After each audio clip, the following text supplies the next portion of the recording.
Hello again, everyone. Scoons Comics here with another exciting, oh so thrilling comic book haul. Back. How are you guys? How are things? I hope you're doing well. It is still a crazy world out there. I'm actually shooting this on a day off. I'm one of the essential workers. Essential, I guess, but my company has given me a day off every week, so I'm home. So I'm shooting this in the middle of the day, which is kind of weird, but hey, got some time, so might as well show off some more of the super giant comic book haul. Please go back and watch the previous parts of these videos. This is, I purchased a comic book shop that went out of business, 17 long boxes, ridiculously cheap, and I've been slowly showing off all these books. And okay, so again, in this collection there's a ton of stuff that I don't really care about. Dennis the Menace comes to mind. I have a ton of Dennis the Menace comics. I hated that cartoon as a kid. As soon as I saw these comics, I just kind of went ugh, and shoved them into the back of one of the boxes, right? And one of the last videos, I know I showed off some John Carter Warlord of Mars books. And to my mind, I had fished them all out of the collection. These books, again, are completely scattered throughout these long boxes. And I say 17, but it's really, there's like probably 17 long boxes total. There were like 14 long boxes and then a couple of short boxes, some binders that had comic books in them, just stacks of just a lot of loose stuff, right? Not much of it organized at all. So I was going through some of these Dennis the Menace books and some Chip and Dale comics, just like the kiddie comic books, right? Stuff that I'm okay, fine. And one of the Dennis the Menace books I picked up, and I found this with another comic in a previous video, but I picked up one of the Dennis books and it was heavier. And I'm like, wait a minute, are there two books in here? Maybe there's a second copy. So I open it up, and no, what random book is behind there? John Carter, Warlord of Mars, number 11. Featuring the origin of this young lady whose name I'm not going to really try to pronounce. I'm going to butcher it, but I'll try anyway. Dejah Thoris? I don't know. I know this book is like a minor key for this character. I don't know a whole lot about John Carter. I know I like this cover a lot, so that's pretty cool. So I've got a bunch of comics like that where I've already gone through this collection and I'm starting to rebag and board everything, but I'm leaving stuff like the kiddie books and the stuff that I'm, not that excited about for last. And that's in there. So maybe there's some other gems hiding behind things. I don't know. Something to do during the quarantine, right? Always comic books to dig through. Dig through your own collection. See what gems are hiding in there. I guarantee there's stuff you forgot you bought, or maybe just stuff. I've had this happen in several videos now where I've bought from dealers and like stuff's just stuck behind other comics. It's fascinating to me. Okay, so what I'm going to do this time, I'm still kind of showing off some Jungle books. I got a bunch of titles. I showed off all my Tarzan stuff yesterday. Except now I'm thinking about it and I didn't show off all my Tarzan books because I still have the DC comic Tarzan books to show. Another video for another time. If I forget about it like 5 videos from now, somebody remind me. But I am going to show off some more Gold Key Jungle books. And then, it's not really jungle. Well, it's sort of jungle. Then some, you'll see another title. So 2 titles here we're going to go through. And that is, I hope I'm pronouncing it correctly, Korak, Son of Tarzan. This is number 2 from 1964.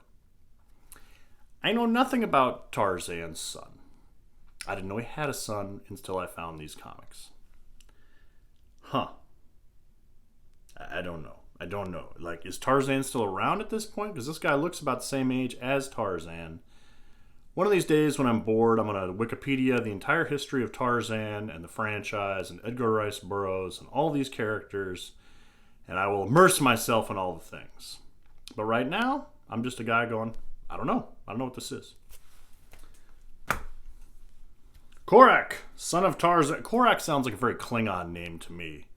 Like Worf would encounter, I am Korak, Son of Tarzan. That was my Klingon voice. I've been in this house too long. Korak, Son of Tarzan, number 10 from 1965. I love these covers. They're all beautiful covers. Korak, I'm going to stop saying Korak like that. I'm going to try anyway. Korak, Son of Tarzan, number 15 from 1966. I like this cover a lot because the guy he's fighting, I'm a big wrestling nerd. As just in addition to being just a comic book nerd, I'm also a big wrestling nerd. And the tiger character here reminded me of Tiger Mask, a Japanese character that's been portrayed by many a fine person. If I had my glasses on right here, I would push them up on my nose to show my geek level. But anyway, that reminded me of Tiger Mask, so I thought that was cool. I keep saying the title, even though it's the only title I'm showing right now. Korak, Son of Tarzan, number 19 from 1967.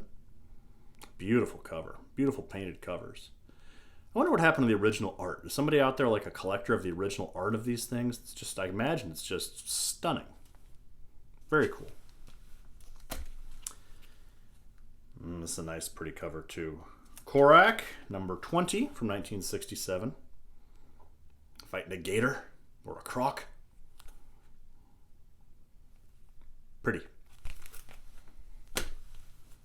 Korak, number 24 from 1968.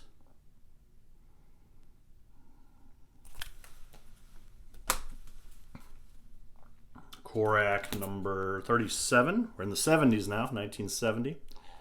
This cover's pretty bare bones. I mean, it's still beautiful, but not a whole lot going on here. As opposed to this one. I love the colors on this. I think this is very pretty.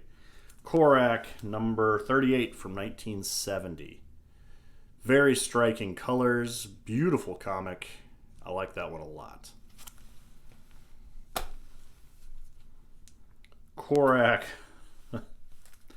number 41. Here's my thing with the Jungle books. Like, don't they just get, like, the covers get kind of repetitive to me. I'm sure you could say that about the superhero books too. But I just feel like, how much can you possibly do in the jungle? How many times can you fight an ape or an elephant or a tiger? Like, how many times? But, I mean, how many covers are there with Spider-Man fighting the Green Goblin, right? And I still eat those up like candy.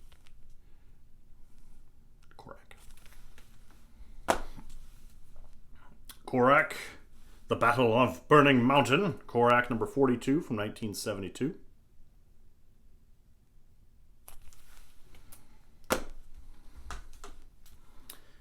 Korak, number 43, 1971. I like this helicopter flying overhead. I'd like to think this is just like people just like on some rich people on like a tour of the islands. And like, okay, and then you can see Korak, Son of Tarzan, fighting some local poachers below, and people just like snapping pictures and woo. I don't know, my brain does weird things. Which is why you're all tuning in. Let's see. And the last of my Korak books, number 45 from 1972. So that's my Korak. I keep saying it weird, and I'm saying it more strangely. I don't know. That is my collection here. I think I have some DC comics with him in them as well, but I'll show those off another day. And now I'm going to show off Turok, Son of Stone. This is a character that I know very little about. The Valiant series came out when I was a teenager. And I know that's a big joke in the industry now because so many copies of Turok number 1 exist. If you go to Comic Tom 101, it's like a running gag on his channel. There's always copies of Turok running around. But this is the original series from Gold Key, and these are, again, some beautiful covers. But I've got some questions here, so hopefully someone more knowledgeable than myself can help me out here. Here's number 111 from 1975. Isn't it great that I just keep rambling and don't actually show the comic? It's just my ugly face on here talking. 111. I like this cover. Number 94, 1975. I don't understand what's happening with Turok. I don't know if this is taking place in the past or if he's found like a Land of the Lost style valley with dinosaurs in it. I really don't understand. Also, I need some, well, hold on. Number 96, 1975. Beautiful cover. Beautiful dinosaur. Can't go wrong with dinosaurs. Much like my sister says fire makes everything better, I maintain dinosaurs makes everything better. Show me a dinosaur that can breathe fire. Got Godzilla. Mwah! Perfection. Turk, number 97. Talk about some repetitive covers. It's there's always a Native American gentleman, a dinosaur. That's about it. But they're still beautiful. Oh, here's number 100. See, I got a key issue here when they didn't make as big a deal of them back in the day. Turek number 100 from 1975. How do they celebrate this? By showing a guy standing on his head and a T-Rex like, what? Okay, here's a good example. Oh, got these kind of out of order. Here's number 95, excuse me.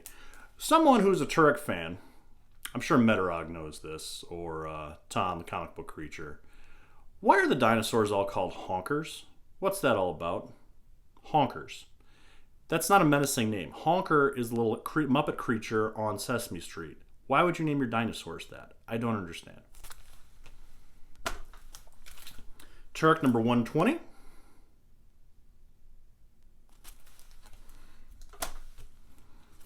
Hmm, 103. These are clearly not in order. I apologize.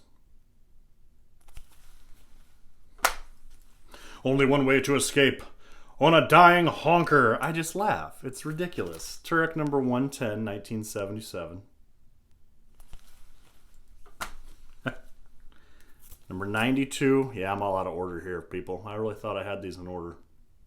Apologies. 91.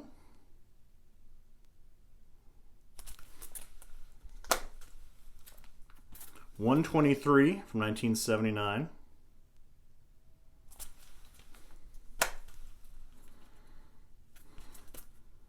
$105, 1976. I don't have a whole lot to say about these covers, so I just want to kind of show them off. Because again, it's usually just dinosaur and Turek. 107. They're all beautiful. Just right on. 114. This one's interesting because it has ads for... A lot of these have Marvel comic ads featuring Spider-Man and the Hulk and everything. And there's an ad here for a Star Wars t-shirt. And let me quick show off the Star Wars t-shirt. This is from 1978, so Star Wars Mania is just really starting. And I like this ad for the Star Wars t-shirt because it's really bare bones. This is the kind of stuff... I should have marked what page it was on. I apologize. Doo-doo-doo. Just watch me flipping through a comic book. It's exciting for you. Oh my god, I can't find it. Where is it? Talk amongst yourselves. I'll give you a topic. Here we go. Authentic Star Wars t-shirt. Black and white, bare bones, boring ad. But that's hilarious. Star Wars, this multi-billion-dollar franchise. That's the kind of ads they were putting out in 1978. I love it. Number 88, 1974. A couple more, guys. Number 90, 1974.